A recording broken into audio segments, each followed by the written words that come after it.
বেশি দর্শক একটা খেলা আকৃষ্ট তত বেশি কিন্তু স্পন্সরশিপও আছে। মূল জিনিসটা হলো খেলার স্ট্যান্ডার্ডটাকে গ্র্যাজুয়ালি বাড়িয়ে নিয়ে যাওয়া।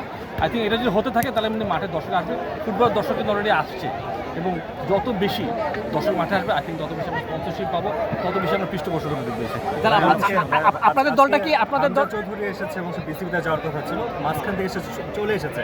আপনি এ ব্যাপারে কিছু জেনেছেন যেহেতু আজকে মিটিং হচ্ছিল বোর্ডে? না, আমি এই ব্যাপারে ঠিক তেমন কিছু জানি না। বাট যাই হোক, হামজা ইজ আ লেজেন্ড, তো সাথে তার সাথে কোনো আবার দেখা হবে।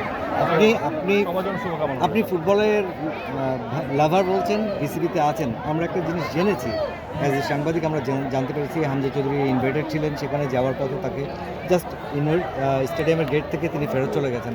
তো সেই জায়গায় কারণ দেখানো হয়েছে যে টিম ট্রেনিং শুরু করে দিয়েছে। তো সেই জায়গায় তাকে ওখান থেকে ফেরত দেওয়াটা আসলে কতটা সৌজন্যবোধ না, আপনার কাছে মনে হয়? বলতে পারবো না, আমি কিছু শুটিং কাজে এই ব্যাপারে কোনো কমেন্ট করা আমাদের সামনে তো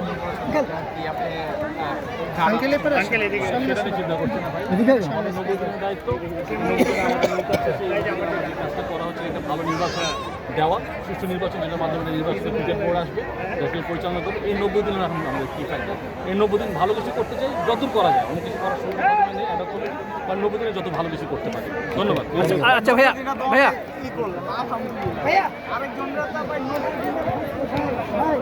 ভাই ভাই আপনার দলটা তো প্রিমিয়ারে উঠলো, মানে বিএফের উঠলো। চট্টগ্রাম মাঠে খেলে না। আপনার চট্টগ্রাম টিম কি এসসি কি অনেক খেলবে? চট্টগ্রাম মাঠে খেলবে, হোম ভেন্যুতে খেলবে? না, হোম ভেন্যুতে অবশ্যই খেলবে, অবশ্যই খেলবে। চট্টগ্রাম খেলতে পারে না, খেলবে, অবশ্যই খেলবে। আপনার হোমে খেলবে, চট্টগ্রামে খেলবে? চট্টগ্রামে যখন যদি খেলা হয় অবশ্যই খেলবে, সব জায়গায় খেলবে, খেলতেই হবে, সব জায়গায় খেলবে ইনশাআল্লাহ।